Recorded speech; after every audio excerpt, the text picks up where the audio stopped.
ะเลใสใสไหมจะดำลงไปให้ดูนะฮะ3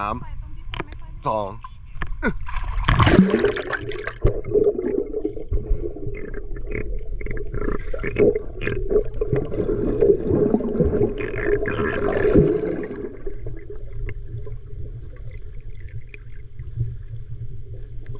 ไหลพอไหม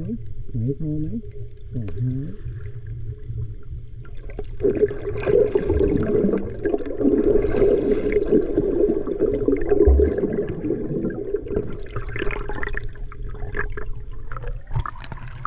ใสพอไหมครับสำหรับเกาะช้างหาดทรายขาวนะครับ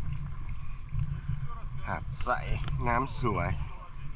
คุ้มค่าแก่การมา700 กิโลจากอุดรวันเดย์ทริปเกาะประมาณ13 ชั่วโมงบวกลบหาดใสน้ำสวยที่นี่เกาะช้าง